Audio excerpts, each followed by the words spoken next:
Alright, what's up everybody, Marmavex Forever here, and today I got a request from a friend who is starting with his team on some basic, I'm just first time ROBOTC programming, and he was asking if I could show him some basic stuff like how to use a joystick to get motors to work. Well, I've been thinking that yes, I've been doing some medium level ROBOTC programming stuff.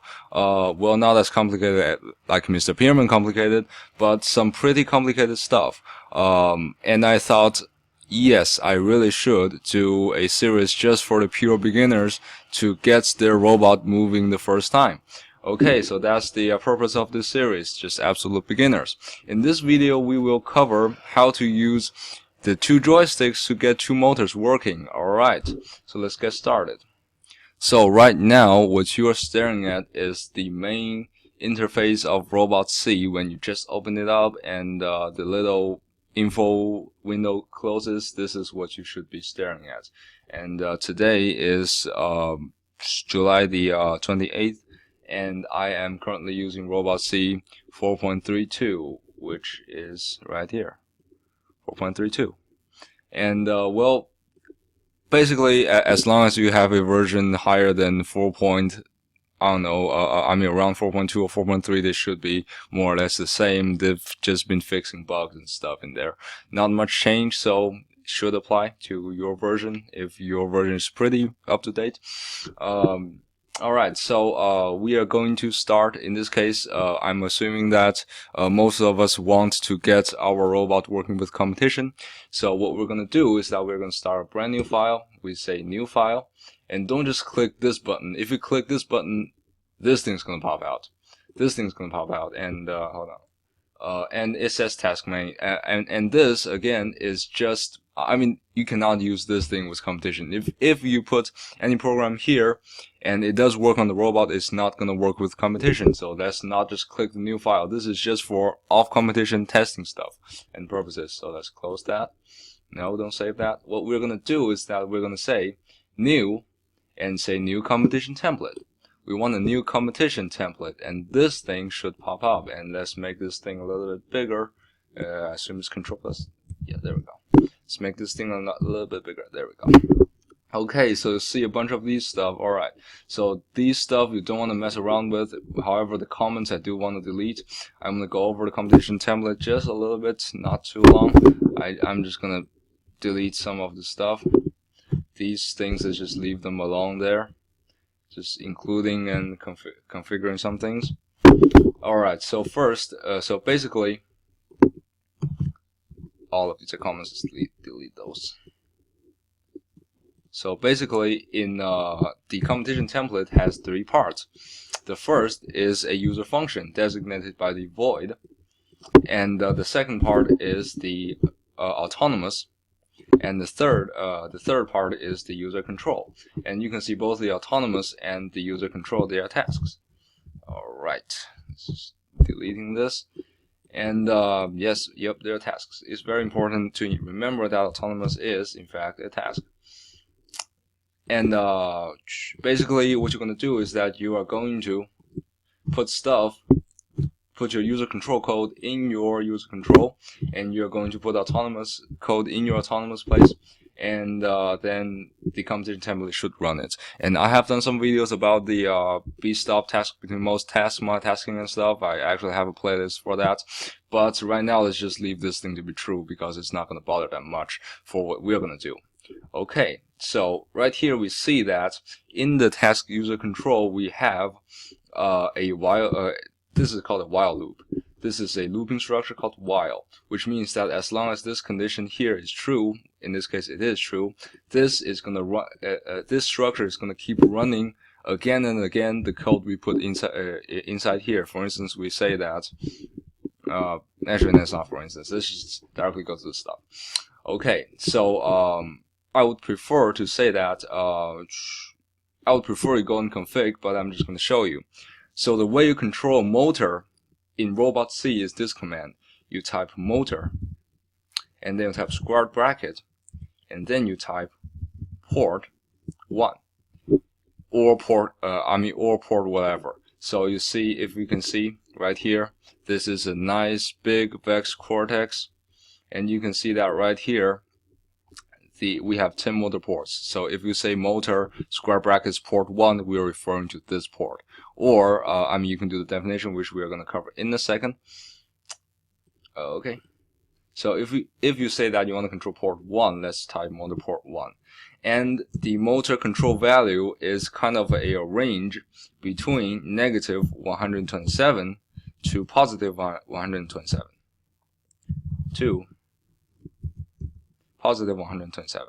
So what you can do is that the way you control this motor is that you give this motor port a value between negative 127 and positive 127. Negative 127 will make the motor spin in one direction at maximum speed, and positive 127 will make it spin in the other direction at maximum speed. And the positive and negative signs in front of them, that decides which direction the motor spins, and how big this value is. How big this number is, basically affects how fast the motor is going to spin. If you give this thing a 0, have semicolon, right here, you are stopping your motor port 1.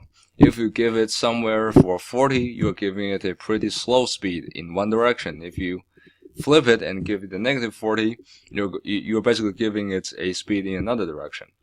However, remember, this is a loop, so if you go in and run this program, and just remember that without competition control, ROBOTC is automatically going to run your user control task, unless you manually activate your autonomous, which I have covered in another video. This while loop is going to keep running, which means that it is going to keep repeating this line. Although the value is already negative 40, it's going to keep setting it to negative 40, keep setting it to negative 40, which is okay. It's not bad, but well, it's best to not do one thing. If you just want to do one line, it's best to not repeat it over and over again. However, in this case, we do need a looping structure, because that's the driver control mapping. Alright, so what are we going to set this thing to? Here is a nice big picture of a VEX joystick, and it is a partner joystick. It doesn't matter, it's just simply getting another joystick works. So I guess if you have two joysticks, just don't bother buying a VEX partner joystick, just link them together, they work. And we see there are 4 channels, and on this channel, on channel 3, which is basically this joystick going forward and backwards, this range, or this channel, this movement, is called channel 3. And similarly, this is channel 2, this is channel 1, and this is channel 4. And basically what a channel does is that you can call the number, you can call the value of a channel. If this channel is pushed all the way to the top, then basically this channel returns a value of 127. If it's pulled all the way to the back, is going to return a value of negative 127. Well, that's very convenient, because you remember that matches the motor control values. So basically you can say that why don't we just set that joystick value to the motor? We just keep giving the joystick motor value to the motor, which is essentially the idea of a joystick mapping. Say if the joystick is not being moved, is 0, it stays right here, is 0, then cool, motor doesn't move. If I push the joystick forward and joystick's value changes, then I change the motor's value correspondingly. And that is why we need the loop, because we need to keep updating the motor value. So what we're going to do in this case is using joystick 3 to control the motor. So the way you call a joystick value is that you type VEX RT and then square brackets.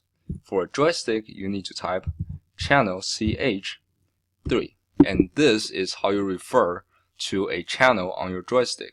If you want to refer to channel 4, to channel 4. But this is basically how you refer to a channel on a VEX joystick. And we also want to give it a delay. We can say wait 1 ms, but in this case, you can use delay or sleep. They do the same thing. So we're going to type delay 20.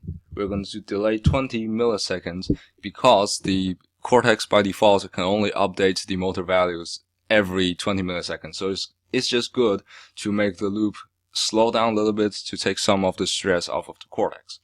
So basically this is how you do it. this is how you use your VEX, the channel 3 of your VEX joystick, forward and backwards, to control a motor plugged into port 3. Excuse me, port 1, port 3. To control a motor plugged into port 1. So you directly plug a motor into port 1, and then you type all of these, and then you can basically use your joystick to control the motor in the port 1, and basically it just makes that motor move according to joystick instructions. Well, remember, this is a number. This is a changing number between negative 127 to positive 127, and this value changes. But it's very important to remember this is a number. This part is a number. That's very important to remember. So if your motor is spinning backwards from your wish, you can simply say, I want to reverse it. Add the negative sign. Completely fine. Or another way to do it, less professional way, is to go in there and flip the direction of that, the way you plug into the motor. But if you can do it in programming, do it in programming. And this is the very basic way in which you can control a motor with a joystick. And that's it. That's some basic competition template, and this is how you use joystick to make a motor move. Alright, next episode, let's cover how to use buttons to make a motor move. Alright, Marma Vex forever, and I will see you in the next video.